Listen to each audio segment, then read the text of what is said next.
Okay, bismillahirrahmanirrahim. Assalamualaikum warahmatullahi wabarakatuh dan salam sejahtera. Bertemu kembali dalam channel Cikgu Ashraf, subjek perniagaan. Okey, anak-anak tingkatan 4 dan untuk ulang kaji bagi anak-anak tingkatan 5, cikgu sekarang ni ingin membuat penerangan berkenaan dengan tajuk 2.2.5 trend guna tenaga, pendapatan dan pertumbuhan ekonomi. Namun untuk sesi kali ini cikgu menyentuh dalam topik guna tenaga dahulu. Pada muka cikgu akan cover pada muka surat 91 sehingga muka surat 93 anak-anak. So sebelum kita pergi jauh, kita akan menceritakan apa itu nak cerita tentang trend guna tenaga, trend pertumbuhan ekonomi dan pendapatan. Kenapa nak kena fikir macam tu cikgu? So sebelum kita pergi jauh, kita nak cerita dulu kenapa benda tu berlaku. Di mana apabila ekonomi tu berkembang pesat, di mana terdapatnya permintaan daripada dalam negeri dan luar negeri. So bila permintaan tu meningkat tinggi, ekonomi dah berkembang ni, permintaan pun meningkat tinggi.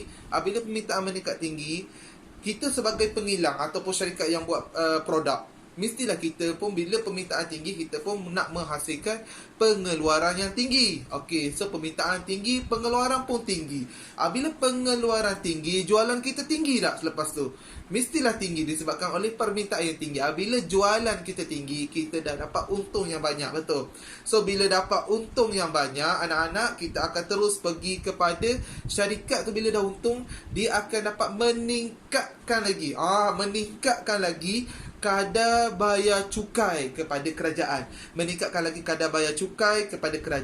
So bila dapat meningkatkan kadar bayar cukai kepada kerajaan akan dapat meningkatkan pendapatan kerajaan. Kerajaan pun dah dapat duit sebab orang bayar cukai kat dia, dia pun pendapatan ni pun meningkat. Bila pendapatan kerajaan meningkat, kerajaan juga akan meningkatkan perbelanjaan kerajaan. Apa kerajaan nak belanja? Kerajaan belanja, pembelanja kerajaan, mungkin kerajaan akan bagi bantuan kepada usahawan. Kerajaan akan membina premis-premis perniagaan. Kerajaan akan menyediakan satu infrastruktur untuk perniagaan. So itu adalah perbelanjaan kerajaan. Bila kerajaan meningkatkan perbelanjaan kerajaan, ini akan memacu perkembangan ekonomi negara.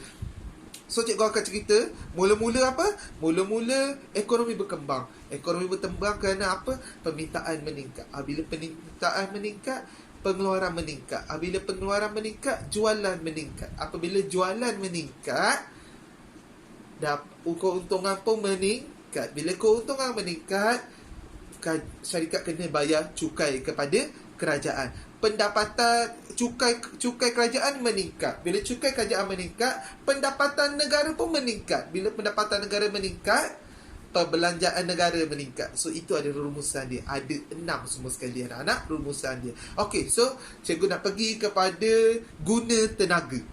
Sebelum ni cikgu dah belajar kan guna tenaga? Ya, sebelum ni kau belajar tentang guna tenaga penuh.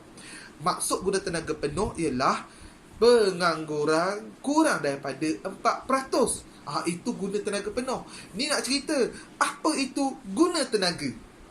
Guna tenaga ialah pekerja, orang yang mesin rumput ke, orang yang kerja kilang dan sebagainya, cikgu ke, ialah pekerja yang menyumbang tenaga fizikal dan mental. Fizikal dalam mental dalam sesuatu pekerjaan.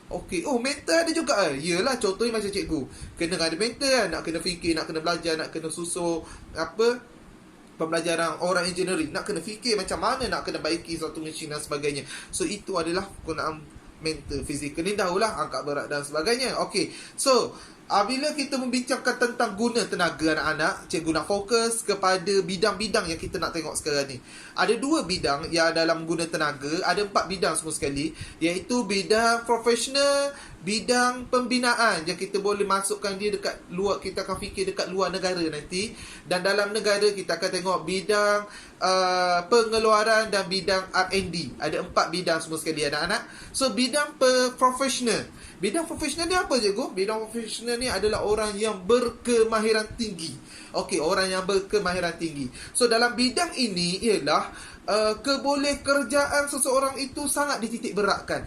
Okey, negara maju telah ramai pekerja-pekerja yang punya kemahiran tinggi. Contoh dia apa kemahiran tinggi anak-anak? Contoh dia orang yang kerja kat pelantar minyak. Nak kena ada khusus tu, nak kena ada ilmu.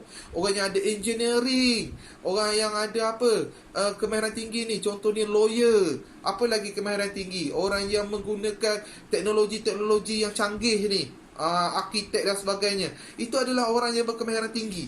So bila berkemahiran tinggi, bayaran gaji ni mesti lumayan, betul tak? So itu nama dia golongan profesional. Okey. Yang kedua, cikgu nak bidang yang kedua ialah bidang aktiviti. Okey, bidang aktiviti, bidang pembinaan. Okey, dekat bidang pembinaan ni, kalau dekat Malaysia kita tengok ramai Bangla, Nepal, Indonesia bekerja dekat kawasan pembinaan, betul. Sangat ramai. Tapi kalau luar negara, jumlah pekerja tu dikurangkan. Kenapa? Sebab pihak syarikat memfokuskan kepada penggunaan modal. Contoh penggunaan modal apa? Teknologi, mesin, apa lagi, komputer, perkakas elektronik. Yang menyebabkan kurangnya orang tapi banyaknya mesin. Mesin yang buat kerja orang just mengatur di bahagian belakang saja. So ini akan menyebabkan apa? Bila orang tu kurang, kadar upah lagi tinggi. Contoh sekarang ni, kalau dekat Malaysia ramai pekerja binaan. Bila ramai pekerja binaan, kadar upah dia rendah. Sebab apa? Banyak nak kena bayar gaji, kan? Tapi bila dekat luar negara, pekerja dia sikit. Sebab mesin yang banyak bekerja. So pekerja sikit tu dibayar gaji yang sangat tinggi sedikit. So nama dia kadar upah lebih tinggi. Okey, bila melihat pada negara maju. So kita nak lihat bidang yang dua bidang lagi dalam konteks Malaysia pula. Tadi konteks luar negara, ni dalam konteks Malaysia pula. So dalam konteks Malaysia, anak-anak, kamu akan belajar dua bidang, iaitu satu bidang pengeluaran, satu lagi bidang R&D ataupun Research and Development ataupun penyelidikan. Okey. So dalam bidang pengeluaran, anak-anak, kita akan merujuk kepada sektor utama, betul tak? Kalau pengeluaran awak dah ingat lah. Sektor utama, kenapa? Dia mengekstrak hasil bumi, betul tak? Ekstrak hasil bumi, sektor utama. Okey, so dalam sektor utama ini, apa yang berlaku ialah ramai pekerja digunakan. Contoh sektor utama apa? Kelapa sawit, apa lagi bahagian pertanian, apa lagi pembalakan. Ramai pekerja kan nak kena ada kat situ, betul tak? Kalau kelapa sawit tu ramai sangat pekerja kan nak uruskan ladang-ladang kelapa sawit ni. So bila bidang pekerja ni ramai nak urus kelapa sawit, orang yang tak ada SPM boleh buat tak? Boleh lah. Setakat nak akak kelapa sawit dan sebagainya. So dia tidak memerlukan kemahiran yang tinggi, hanya memerlukan fizikal. Okey, hanya memerlukan fizikal. Orang-orang yang di bahagian bidang ini memerlukan fizikal. Yang nak angkut kelapa sawit, nak bercocok tanam, contoh dia nak tebang kayu balak. Kayaknya dia hanya tak perlu belajar tinggi-tinggi, dia hanya belajar di site ataupun di tempat pekerjaan tersebut. Okey, so itu adalah bidang pengeluaran. So cikgu nak masuk bidang yang terakhir, iaitu bidang penyelidikan ataupun R&D. Kalau bidang penyelidikan dan R&D, biasanya ia akan duduk di sektor industri. Okey, sektor industri. Okey anak-anak, sektor industri sektor ke berapa je? Cuba ingat balik. Mesti sektor kedua. Sektor kedua iaitu memproses bahan mentah. Apa dekat sektor kedua?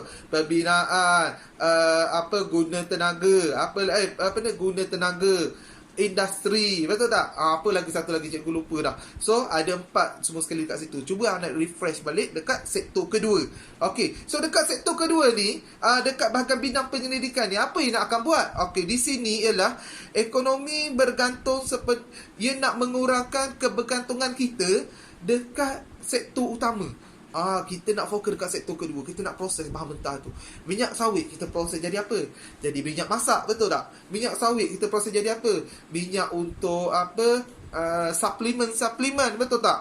Minyak untuk suplemen. Minyak kelapa sawit lagi kita nak guna apa? Pelbagai kegunaan. Itu je nak proses. Contoh kelapa pula. Kelapa dia proses-proses jadikan makanan. Dia proses-proses kelapa tu mungkin jadikan dijadikan kayu kelapa tu sebagai perabot dan sebagainya. So dekat sinilah memerlukan penyelidikan. Dia orang nak fikir daripada bahan mentah tu, nak kena fikir apa nak kena ubah untuk menjadi suatu barang siap dalam sektor industri. So dekat sinilah bidang penyelidikan diperlukan anak-anak. So habis dah dapat dekat bahagian 4 bidang ni. Bidang profesional, bidang pembinaan, pengeluaran dan penyidikan. Okey, cikgu nak masuk kepada yang seterusnya, perubahan dalam guna tenaga. Perubahan dalam guna tenaga. Kita nak masuk daripada banyak guna tenaga, ramai. Lepas tu dikurangkan. Lepas tu fokus kepada pekerja mahir.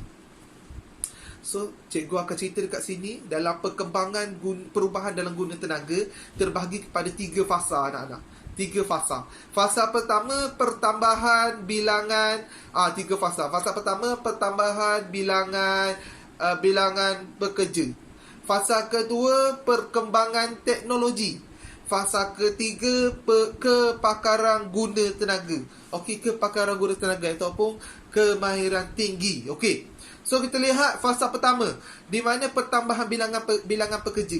Dekat pertambahan bilangan pekerja berlaku apabila sesuatu sektor ataupun satu bidang tu bertumbuh pesat. Ramai bertumbuh pesat. Bisnes masuklah panggil bisnes demand tinggi lah. Bila bisnes masuk ni, dia perlu ramai pekerja.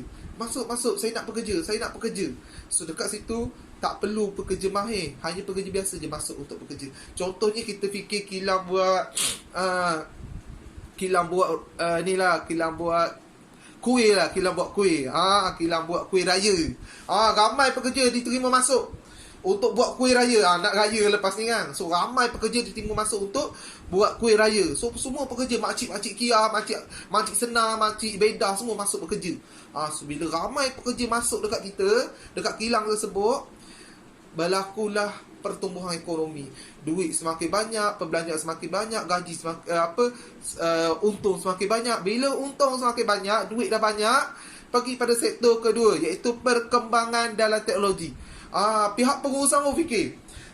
Dia fikir, saya rasa saya nak beli mesin lah, nak ganti kat manusia. Mesin tu mesti boleh producekan kuih raya yang banyak. So mesin tu dia lah yang aduk tepung, dia lah buat acuan tepung, buat acuan kuih tu, dia packingkan kuih tu. Bila adung tepung sebelum ni orang yang buat, dia ganti dengan mesin, orang tu jadi apa? Dah kena buang kerja. Bila bahagian acuan tepung tu bentuk acu nak kuih seprek ke, kuih Emo London ke dan sebagainya, mesin yang buat, dia buang pekerja bahagian acuan kuih. Lepas tu dah nak masuk packaging pula. Dulu orang yang makcik-makcik ni yang masuk kuih satu-satu dalam bekas kan. Dah ada mesin, dia buang orang tu pula, ganti dengan mesin. So itu perkembangan mesin. Bila mesin masuk, orang hilang pekerjaan. So dekat sini bilangan pekerja dalam sektor tersebut dikurangkan. Tapi pertumbuhan perniagaan semakin pesat. Sebab produk dia boleh produce banyak produk. Mesin mesti boleh buat banyak, mesti boleh hasilkan dalam kuantiti yang banyak berbanding manusia. Manusia mesti ada masa nak kena rehat. Mungkin waktu tu dia sakit, demam, tak boleh datang. So production tergendala. Tapi bila ada mesin, jalan je, rang je. So itu menyebabkan kegunaan mesin. Okey, masuk pada fasa ketiga. Orang dah kena buang kerja ni, masuk fasa ketiga. Dekat fasa ketiga adalah kepakaran guna tenaga berkemahiran tinggi anak-anak. So dekat sini, apabila ada mesin, dia ada otak mesin? Tak ada. Siapa yang uruskan dia? Kitalah manusia. So bila manusia yang akan uruskan mesin tu, manusia yang akan adjust mesin tu nak buat apa, ada manusia juga yang akan jadi technician kalau mesin tu rosak. Bila kita hire orang ni ataupun kita ambil orang-orang yang ada kemahiran teknologi ni bekerja kita, itu dinamakan orang yang mempunyai kemahiran tinggi. Sebab dia ada kemahiran nak uruskan teknologi ni, nak uruskan mesin ni. Dia ada kemahiran nak baiki mesin ni kalau rosak. So orang macam ni keboleh pasarannya keboleh pasaran dalam guna tenaga sangat tinggi. Bila keboleh pasaran dalam guna tenaga sangat tinggi, gaji dia pun rendah ke tinggi? Sama tak gaji dengan makcik-makcik yang buat kuih sebelum ni? Tak samalah. Sebab dia ada kemahiran. So bila dia ada kemahiran, gaji dia mesti lagi tinggi, lagi lumayan. Bila lagi lumayan, bayaran gaji pun tinggi. So anak, itu saja untuk cikgu penerangan tentang guna tenaga anak-anak. Penerangan tentang guna tenaga untuk trend, untuk apa? Trend guna tenaga. Okey. So rumusan cikgu untuk keseluruhan apa yang kau pelajari hari ini ialah permulaan daripada fasa cikgu cerita mula-mula sekali rumusan, di mana ekonomi berkembang. Bila ekonomi berkembang, permintaan meningkat. Bila permintaan meningkat, pengeluaran meningkat. Bila pengeluaran meningkat, jualan pun meningkat. Bila jualan meningkat, keuntungan meningkat. Bila keuntungan meningkat, bayar cukai pun meningkat. Bila bayar cukai meningkat, pendapatan negara meningkat. Bila pendapatan negara meningkat, pembelanjaan negara pun meningkat. Bila pembelanjaan negara meningkat, dia boleh memacu ekonomi negara. So, selepas itu kamu belajar pula 4 bidang, iaitu bidang profesional yang digunakan oleh negara luar, berpakaran tinggi. Yang kedua ialah bidang aktiviti pembinaan yang melibatkan menggunakan penggunaan modal, iaitu elektronik, mesin yang mengurangkan penggunaan orang. Yang seterusnya dalam sektor kita pula bidang pengeluaran, iaitu hasil-hasil sektor utama yang ekstrak bahan mentah. Okey, yang guna ramai pekerja dekat sini, dekat bidang ketiga ni. Yang keempat adalah bidang penyelidikan R&D yang nak menghasilkan produk baru daripada bahan mentah. Okey, kamu juga belajar di dalam, seterusnya kamu belajar tentang perubahan guna tenaga, iaitu 3 fasa. Fasa pertama, pertambahan bilangan pekerja. Ramai pekerja. Bila ekonomi dah pesat, dia kembangkan lagi fasa kedua, iaitu perkembangan teknologi. Dibuang semua orang, dia masuk teknologi, mesin-mesin ganti dekat kilang tu. So masuklah fasa ketiga, iaitu kepakaran guna tenaga, yang mengambil pekerja yang nak uruskan mesin tersebut. So ingat 3 fasa, ingat 4 bidang tersebut, ingat 3 fasa tersebut. Itu saja daripada cikgu. Cikgu Ashraf, guru perniagaan. Assalamualaikum warahmatullahi wabarakatuh.